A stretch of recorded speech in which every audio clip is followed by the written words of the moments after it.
Raiders rundown. Today we have updates on Johnathan Abram and how the Las Vegas Raiders are performing today with pads. This is the first day of pads with camp, and we have numerous reports from numerous beat reporters talking about who flashed. Unfortunately, from what I know, they did not have much access to video, but I want to talk about one player who flashed, who's a little under the radar. The Athletic has been talking about him, and then we'll get into Johnathan Abram and even some plays that Carr and Davante Adams made today. Hey, make sure to like this video if you haven't already and subscribe to the Raiders Rundown for more Raiders content. I am in the process of moving, and now I'm at the phase where I'm just on the floor. Like, I'm on the floor. More and more furniture is going away. I look like I'm held captive by some, like, kidnapper or something. I really don't know what's going on here. But what is going on is Darien Butler, the linebacker, the former Arizona State Sun Devil, is shining. He is shining at camp, and he has always been sort of an under-the-radar player who a lot of people think could quite possibly make this 53-man roster. He was an undrafted free agent for the Raiders this last offseason. And what's really interesting about him, and the reason why he does perhaps have some leverage over some of these other guys on the team, is because Antonio Pierce, the Raiders linebacker coach right now, was the defensive coordinator of the Arizona State Sun Devils while Darien Butler played there in college. So you have that connection there. You have that connection where he knows this guy. Antonio Pierce knows Darien Butler, and these type of connections go a long way in the NFL, man. When you already get past some of that, getting to know somebody, when you already know somebody's tendencies and weaknesses, you might feel more comfortable putting them out there on the field, and that is why Darien Butler has been performing well today. You saw numerous reports about him. Vincent Bosnior saying that he was flashing, interesting young player. Vincent Bosnior of the Las Vegas Review-Journal. And Vic Tafur also was talking about Adams making a nice adjustment and a nice catch on cornerback Anthony Averett, but he also mentioned Darien Butler and said that he's a super sleeper, and he was running with the number ones at linebacker. So Antonio Pierce, the linebacker coach, really values this guy, and he's already rolling with the runs. And then you got Justin Hall, the wide receiver, turning some heads at kick return at camp today. So maybe he will be the new kick returner. We saw Tyron Johnson, who we're going to talk about a little bit later, handle a lot of kick returns later in the season last year. But we got some absences. Zamir White really has missed the last 3 practices, and he missed today. Not that he didn't show up in general, but we didn't see him out there on the field, according to Tashawn Reed of The Athletic. So he could quite possibly be inside, but it still is a concern that he is not out there working on the field. He's not getting the reps just like the rest of our players, but he is a rookie, and so we could bring him along really slowly, and perhaps our plans for Zamir White are going to go into next season. Maybe not this season when you got great running backs like Josh Jacobs, Kenyon Drake, and Brandon Bolden taking over for us. Bam Olaseni, the freak undrafted free agent tackle who weighs like 400 pounds. He's a Utah Ute. This guy was not there either, and along with Roderick Teamer, who had a collision with Abram last week. Hopefully all 3 of these guys can get back on the practice field and get to work immediately. Johnathan Abram, though, not looking too shabby in one-on-ones. We heard about the report yesterday that Tyron Johnson made that big catch over him from Derek Carr. But Johnathan Abram, now that the pads are on and things are a little bit different, you have numerous reports about Johnathan Abram flashing today, which we're going to continue to get into. And that's what you like to see. When it gets serious and it really is contact football, not this, gym shorts and whatever the hell stuff that's been going on lately. I mean, it's pretty interesting to see Johnathan Abram shine. Now, there was a report also that Duran Harmon was pretty physical in the passing drills, the strong safety Duran Harmon, and also Hunter Renfrow did a good job goal line blocking on the slot cornerback Nate Hobbs. 2 young players who are great at their positions competing. And in addition to that, Johnathan Abram in the goal line drills was really the only DB, according to Vic Tafur of The Athletic, that fared well in tackling. So when things are getting more physical, you see Johnathan Abram living up to the hype, and hopefully he could have a bounce back year. You got Duran Harmon, who could possibly take some reps from him. Who knows, right? We got to see how our defense is going to line up in general. But I like what I'm seeing. I like seeing positive reports for a lot of our players. A lot of positive reports here. Nice throw from Derek Carr to Davante Adams.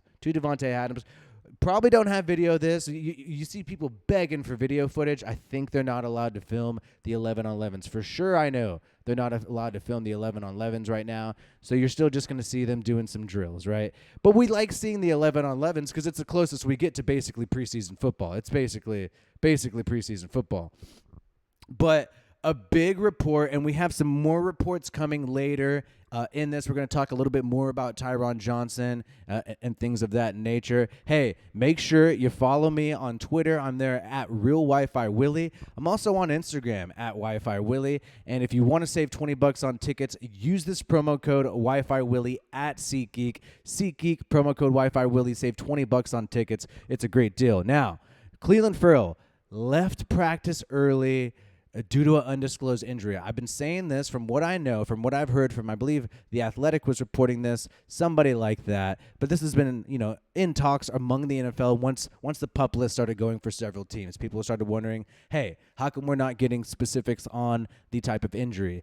Teams technically, from what I know, do not have to report the type of injury until we get closer to week 1 of the regular season. So you're going to see a lot of this undisclosed injury, which Clelin Ferrell had. Doesn't mean he's going to be out for sure. We don't know what's going on. We just know he left practice early, had an undisclosed injury, and we'll find out how severe it is. But Clelin Ferrell is in a really big year this year. It's his final year on his rookie deal as that fifth-year option was declined, and he needs to make a splash, not only just, for the Raiders and to contribute to the Raiders, but he's got to do this for himself, to give himself, an opportunity in free agency if the Raiders do not decide to move forward with Clelin Ferrell, if they can't come to a long-term agreement since they did decline his fifth-year option.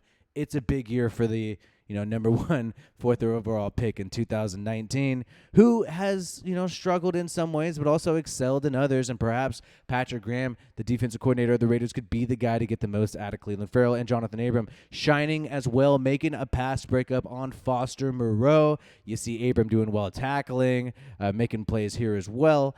And Darien, Butler, Britton Brown, huge hit according to Paul Gutierrez of ESPN from QB Chase Garbers. So interesting. UC Berkeley QB Chase Garbers, and then you got Britton Brown there. It's going to be interesting to see both of these guys, perhaps in preseason. And these guys are getting reps here. Maybe this is the August 4th squad we're mainly going to see. We're going to see the Britton Brown, Chase Garbers show. It'll be interesting to see those guys make some plays. And Tyron Johnson, we talked about him yesterday. He's been going off. There's some hype building for this guy, hype building for players like Mac Hollins as well, trying to figure out who are going to be the other weapons in addition to our superstars. We got the superstar Adams and Waller and Renfro, right? Who's going to be that other guy? And you need really 3 wide receivers and a great tight end to win a Super Bowl in the NFL. If you look at the Chiefs roster, Bucks roster, the Rams roster, you have to have them 3. So who's going to be that third wide receiver to step up? Tyron Johnson rocking the number 1. He was wearing number 17 last year, but that's Devontae Adams' number. Now he's rocking numero uno, which is, I like seeing players with the single digits when they're playmakers, when they're offensive skill positions. I think it's cool. I think it's flashy, and I think it's good that number 1 is reserved for Tyron Johnson, who could potentially be a big speedy playmaker because we don't have speed at the wide receiver position. Anybody as fast as Tyron Johnson with straightaway speed. Tyron Johnson, kind of a short career in the NFL so far. He's been bouncing around. He was removed. We signed him from the Jaguars. He's released by them mid-season. So he did have 4 targets with the Jaguars last year. Only 2 receptions there for 16 yards.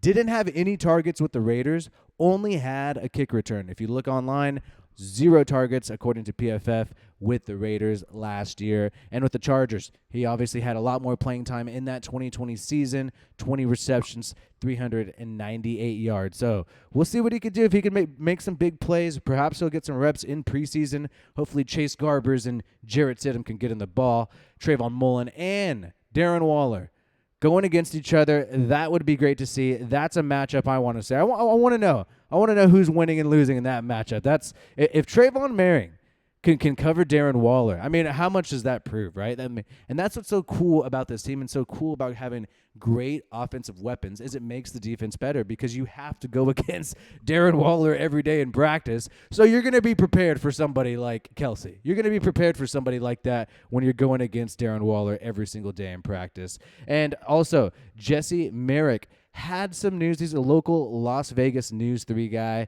saying that there were some standouts in the blocking drills. John Simpson, Lester Cotton, Chandler Jones, and Johnathan Abram. Interesting. Two people I want to focus on there is Lester Cotton and John Simpson because we know Denzel Good retired just the other day. What does that mean for our guards? This opens up some opportunities, and this also maybe like kind of we're finally going to learn what the Raiders' plan has been for the offensive line this whole time.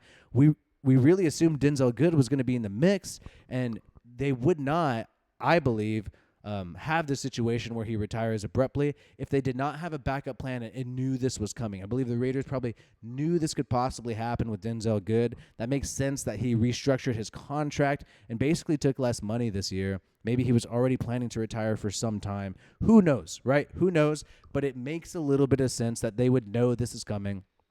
John Simpson could have a shot, played a majority of reps last year, has tons of playing time under his belt. Lester Cotton was hyped up by Colton Miller in the press conference just the other day.